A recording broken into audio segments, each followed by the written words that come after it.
آپ نے اپنے دادا محترم کے بارے میں بتایا اور پھر اپنے والدہ ماجدہ کے بارے میں، تو آپ کے نانا جان وہ بھی ایک بڑا عظیم نام ہے بر صغیر کے اندر، حافظ الحدیث، شیخ الحدیث، پھر وہ استاذ الاساتذہ ہیں. بے شک. ان کے بارے میں کچھ بتائیے. میری والدہ ہمیں بچپن سے نانا با کے دیے ہوئے کچھ وظائف بتایا کرتی تھیں. آج قدرتی طور پہ بات آ گئی ہے تو کہتا ہوں کہ حافظ محمد گوندلوی رحمہ اللہ سے ایک تو آیت الکرسی کا مشہور ان کا وظیفہ وہ 313 مرتبہ والا، لیکن ایک وظیفہ جو اس میں میری والدہ کچھ ہمارے ناظرین سے وہ وظائف بھی آپ نے شیئر کرنے ہیں. ٹھیک ہے. میری والدہ کہا کرتی تھی کہ حافظ محمد گوندلوی صاحب یعنی ان کے والد صاحب ان کو کہا کرتے تھے کہ میرے پاس اسم اعظم کا ایک وظیفہ ہے.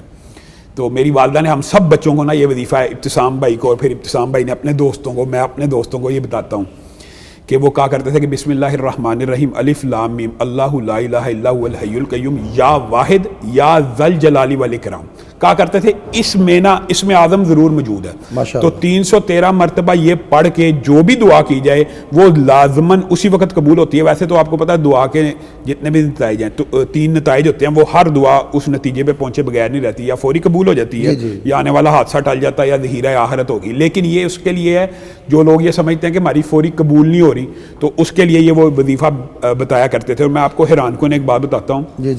ہمارے ایک دوست سے ان کی والدہ کو کینسر تھا، انہوں نے یہ وظیفہ پڑھا اور اللہ تعالیٰ نے ان کو شفا دی. اور اس طرح کے متعدد واقعات ہیں. میرے والد صاحب نے خود اپنے بارے میں بھی یہ واقعہ لکھا ہے سفر حجاز میں کہ گردے کی پتھری والا آپ نے پڑھا ہوگا کہ اس وقت میں نے یہ وظیفہ کیا اور اس سے. اور میری والدہ بھی اکثر بیماریوں کے موقع کے اوپر نا یہ وظیفہ کہا کرتی تھی. اور اسی طرح جو آیت الکرسی کا حفاظت کا وظیفہ نا نظر لگ جائے کسی کو، وہ حافظ محمد گوندلوی صاحب ان کو 313 مرتبہ آیت الکرسی بیان کیا کرتے ہیں. تو آج کل کے لوگ یہ سمجھتے ہیں یہ جی 313 جو عدد ہے، بنیادی طور پہ یہ جو عدد ہوتا ہے نا یہ کثرت کے لیے ہے کہ کم از کم بندہ اتنا پڑھ لے، کم از کم اتنا پڑھ لے، کیونکہ 100 کا عدد تو حدیث سے ملتا ہے نا. تو 313 آپ کو پتا ہے 313 رسول آئے، 313 پیغمبر آئے، طالوت کے لشکر کا جو واقعہ 313 تھے، بدر کے تعداد 313 تھی. تو اس وجہ سے یہ کوئی عدد متبرک ہونا یا عدد اس کو نامزد کرنے کی بات نہیں ہے، یہ کثرت کی وجہ سے ہے کہ اگر انسان کسی مصیبت میں ہو. تو میں بھی وہ حافظ محمد گوندلوی رحمہ اللہ 313 کا بتایا کرتے تھے، اس لیے یہ بھی کیا کرتے ہیں کثرت کی وجہ سے. اسی طرح انہوں نے ایک وظیفہ جو بے اولادوں کے لیے بیان کیا ہوا ہے، ربی لا تذرنی فردا وانت خیر الوارثین. اسی طرح ربی انی لما انزلت الی من خیر فقیر، سورۃ قصص آیت نمبر 24 کا وظیفہ، یہ جس کی شادی نہیں نہ ہوتی، آپ کو پتا یہ قرآن پاک میں واقعہ ہے، موسیٰ کے ساتھ خاص ہے. تو اس کے اندر بھی یہ ہے کہ اللہ تعالیٰ سے کیا مانگ رہے تھے؟ روٹی. تو اللہ تعالیٰ نے روٹی پکانے والی بھی دے دی. تو یہاں سے وہ شادی جن کی بیاہ لیٹ ہو رہے ہوں، یہ چند وظائف ہیں جو ہماری فیملی کے اندر. دوسری بات ہے بہت سے واقعات میری والدہ نے حافظ محمد گوندلوی رحمہ اللہ کے جنات کے حوالے سے زبان زد عام ہمارے کہ وہ ان کے پاس جنات کے پڑھنے کے لیے آیا کرتے تھے شاگرد. تو ایک دو مرتبہ حافظ صاحب نے کہا کہ اچانک آ جاتے ہیں تو آپ کھٹکا کے آیا کریں، اور یہ کوئی آداب کے خلاف ہے. تو بندے کی نشست ہوتی ہے، بندہ سویا. اس طرح کی والدہ نے باتیں بتائیں تو پھر نا وہ کھٹکا کے آنا شروع ہو گئے. اور ان کو کہتے تھے کہ جب تم لوگ یہاں سے جاؤ تو مجھے یہ بتا کے جایا کرو کہ تم یہاں سے چلے گئے ہو، ہاں نشانی ہو یہ ایگزیکٹلی یہ لفظ. تو میں یہ بات کہنا نہیں چاہتا کہ لوگ یہ سمجھیں گے کہ یہ کس طرح کی بات ہو رہی. تو نشانی وہ پھر جوتے باہر رکھ کے ان کو ہلا کے جایا کرتے تھے. تو حافظ صاحب کے شاگرد بھی تھے جنات میں سے بھی. اور دوسری بات یہ ہے کہ حافظ محمد گوندلوی رحمہ اللہ کے بارے میں یہ بات مشہور ہے، ان کے شاگرد مولانا ارشاد اللہ قصری صاحب ابھی حیات ہیں اور دیگر علماء بیان کرتے ہیں کہ ان کا جنات کے اوپر ایسا روب اور دبدبہ تھا کہ ان کے شاگرد کسی کو اگر جن اسیب ہو جاتا تھا نا، ادھر جا کے صرف یہ کہتا تھا نا کہ حافظ محمد گوندلوی نے بھیجا ہے تو جن چلا جاتا ہے. جیسے امام احمد ابن حنبل کا بھی مشہور واقعہ ہے، ان کے اتنا وہ تقوی مضبوط ہے. اور پھر حافظ محمد گوندلوی رحمہ اللہ کا ایک واقعہ میرے ذہن میں آ گیا جو ہمیں بتایا کہ ایک مرتبہ نا بڑا سرکش جن تھا ایک عورت کے اوپر، اور وہ نکل نہیں تھا رہا. بہت سے انہوں نے ارد گرد سے علاج کرائے تو بالآخر ان کو پتہ لگا کہ یہ حافظ محمد گوندلوی رحمہ اللہ کی جنات نکل جاتے ہیں. تو وہ آئے، حافظ صاحب نے اس عورت کا جن وغیرہ نکالنے کی کوشش کی تو جن نکلا نہیں. تو یہ والدہ نے واقعہ بتایا کہ یہ تقوی کی اتنی اہمیت ہوتی ہے عمل کے اندر.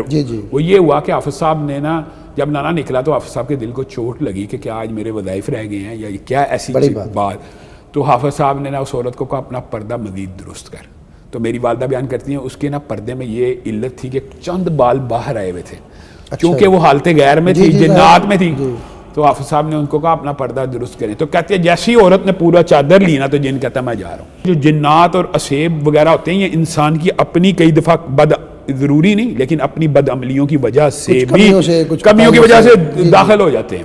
تو حافظ صاحب کا آپ کو پتہ ہے اس فیلڈ کے اندر ایک خاص مقام و مرتبہ. اور دوسری بات یہ ہے ہم جب نانا جی کے گھر جایا کرتے تھے ان کی ایک مشہور دوائی APC تب وہ کہا کرتے تھے جو بیماری ہو نا اس کو ہم چورن کی طرح جس کو آج آپ شاید ڈسپرین کہتے جو بھی بیماری ہو. ویسے حافظ صاحب علاج کیا کرتے تھے پھل بیری کا جو آج بھی ناپید ہے. ان کے نسخے میرے مامو جان وغیرہ کے پاس موجود ہیں. وہ ایک عظیم خزانہ علمی طور پہ حکیم اجمل صاحب کی آپ کو پتہ شاگرد تھے اور گولڈ میڈلسٹ طب کے اندر.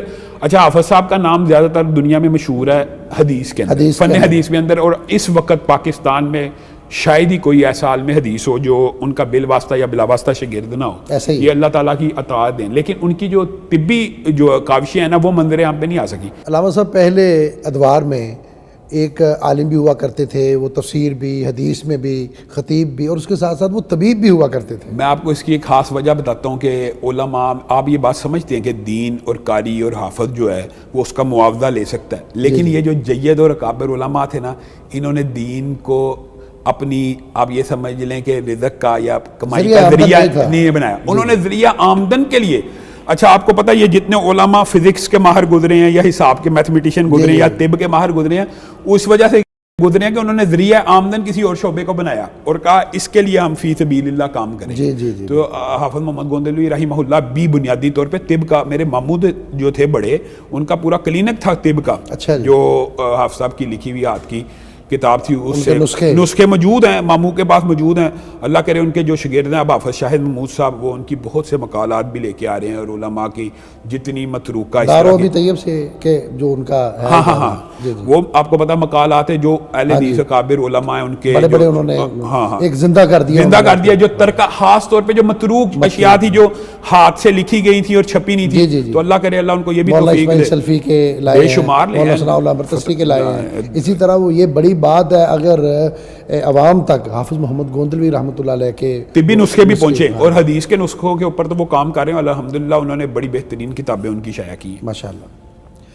اچھا آپ ان کی طب کے بارے میں بتا رہے تھے کہ وہ پھکی تھی ان کی ایک بڑی ہاں وہ ہم یہ کہہ رہے ہیں میں آپ کو بتایا ہم جاتے تھے تو صرف وہی ہر بیماری کا علاج APC اس کا نام تھا وہ ہم لیا کرتے تھے. بس بچپن کی یاد ہے. یہ یاد مجھے ہے 1985 میں جب ان کی ڈیتھ ہوئی نا اس سے کچھ عرصہ پہلے انہوں نے مجھے ایک دم کیا. مجھے یاد ہے میری والدہ ان کے پاس مجھے لے کے گئیں اور ان کو کہا کہ یہ اس کے سینے کے اوپر نہ دم کریں, اللہ تعالیٰ اس کو شرح صدر دے اور اس کا سینہ کھول دے دین کے لیے.